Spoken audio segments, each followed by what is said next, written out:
চলমান অচলাবস্থা কাটাতে মোংলা কাস্টম এজেন্টস অ্যাসোসিয়েশনের কমিটি পুনর্গঠন করা হয়েছে। সাধারণ সদস্যদের ঐক্যমতের ভিত্তিতে সভাপতি মনোনীত হয়েছেন অ্যাসোসিয়েশনের বারবার নির্বাচিত সাবেক সাধারণ সম্পাদক মোহাম্মদ মাহমুদ আহসান টিটো। সাধারণ সম্পাদক হয়েছেন মোহাম্মদ সরোয়ার হোসেন। রবিবার বিকেল 5টায় নগরীর এম এ বাড়ি সড়কে সিএনএফ ভবনে পুনর্গঠিত কমিটির প্রথম সভা অনুষ্ঠিত হয়। সভায় সভাপতিত্ব করেন নতুন কমিটির সভাপতি মোহাম্মদ মাহমুদ আহসান টিটো।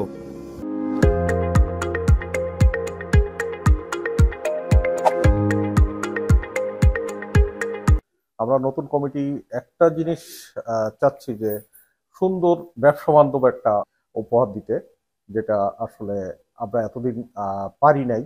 অনেক শত চেষ্টা করেও আমরা এটা কাটায় উঠতে পারছিলাম না।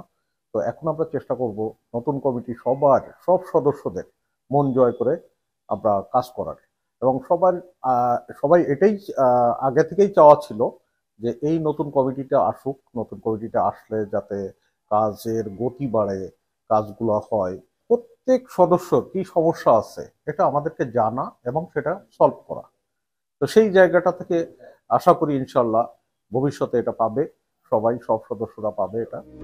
সভায় সভাপতির বক্তব্যে মোহাম্মদ মাহমুদ আহসান টিটো বলেন, গত 5 আগস্ট স্বৈরাচার সরকারের পতনের পর সৃষ্ট অচলাবস্থায় শ্রম অধিদপ্তরের নির্দেশে গঠনতন্ত্র মেনে কার্যনির্বাহী কমিটি পুনর্গঠন করা হয়েছে। কার্যনির্বাহী কমিটির প্রথম সভায় অ্যাসোসিয়েশনের স্থিতিশীলতা ফিরে আসায় আল্লাহর দরবারে শুকরিয়া আদায় করছি এবং সকল সদস্যের প্রতি কৃতজ্ঞতা প্রকাশ করছি।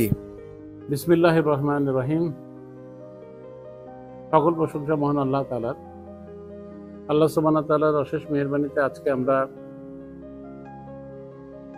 5 জানুয়ারি 2025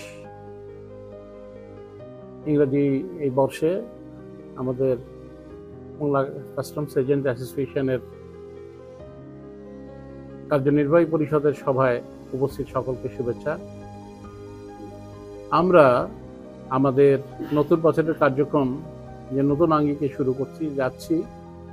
আপনারা ইতিমধ্যে জানেন যে ব্যবসায়ীদের মধ্যে যে একটা হতাশা বা আমানিশার অন্ধকার ছিল বিগত 5 আগস্ট স্বৈরাচার সরকারের পতনের পর, তারই ধারাবাহিকতায় আমরা আমাদের এই কমিটিকে শ্রম মন্ত্রণালয়ের মাধ্যমে আবার পুনর্গঠিত করে আমরা আজকে প্রথম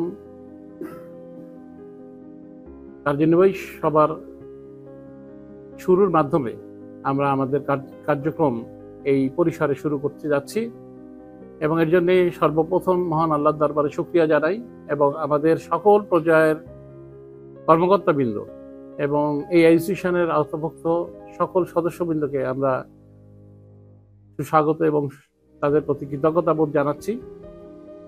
একই সাথে মোংলা বন্দর তথা খুলনা অঞ্চলের যে ব্যবসায়িক গতিশীলতা আরও বৃদ্ধি করার জন্য আমরা আগামী দিনে আমাদের নেতৃত্বের সুচিন্তিত মতামত এবং সুচিন্তাযুক্ত কার্যক্রমের মাধ্যমে আমরা আমাদের কর্মসূচি এবং কার্যসূচি ইনশাআল্লাহ ধাপে ধাপে এগিয়ে নিয়ে যেতে পারি।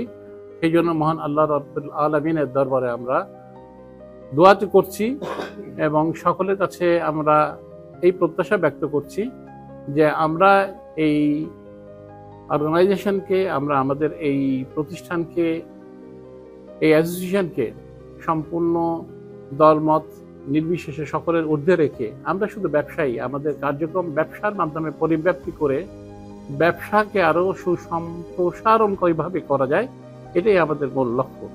এবং দক্ষিণ অঞ্চলের উন্নয়নের জন্য মোংলা বন্দরকে আরও গতিশীলতা, মোংলা বন্দরের যে আমদানির এবং রপ্তানির একইভাবে যেন দুপক্ষীয়ভাবে গতিশীলতা আরও বৃদ্ধি পেতে কিভাবে পারে, আগামী দিনে আমাদের প্রচেষ্টা সেইটাই থাকবে।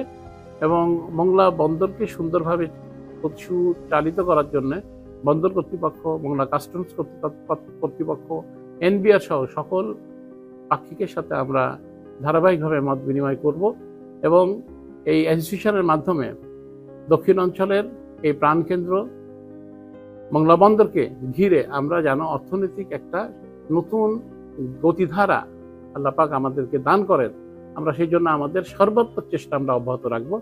এবং আপনাদের সকলের সহযোগিতায় আগামী দিনে আমরা একটি সংঘবদ্ধ পরিবারের মতো যেন অগ্রগামী হতে পারি, আমরা সকলের কাছে সেই দোয়া প্রত্যাশা করি, সেই আশা প্রত্যাশা করি যে আমরা সকলে মিলে, আমরা কেউ একক নয়, আমরা সকলে মিলে একটি অ্যাসোসিয়েশন, যে অ্যাসোসিয়েশনের ভুক্ত সকল সদস্য আমরা একটি পরিবার, এই পরিবারকে আগামী দিনে আরো গতিশীলতা দান করার জন্য প্রত্যেকে তার তার নিজ নিজ দায়িত্ব থেকে আমরা চাইব যে সে প্রত্যেকে আমরা আমাদের নিজ নিজ দায়িত্ব সুষ্ঠু এবং সুন্দরভাবে পালন করব।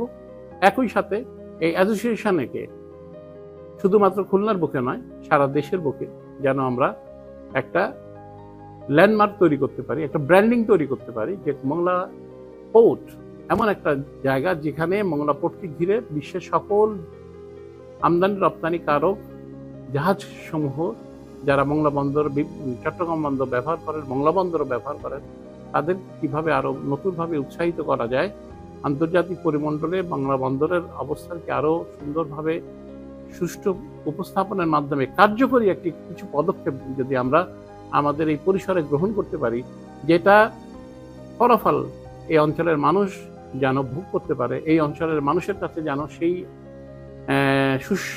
বাতাস তাদের কাছে পৌঁছাইতে পারে, এই প্রচেষ্টা আমাদের থাকবে।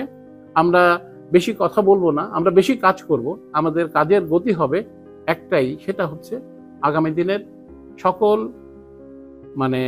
সামনের দিনের যে প্রবৃদ্ধি, সামনের দিনের যে অগ্রগতি, সেই অগ্রগতি এবং প্রবৃদ্ধিকে আমরা সামষ্টিক উন্নয়নের দিকে নিয়ে যেতে চাই।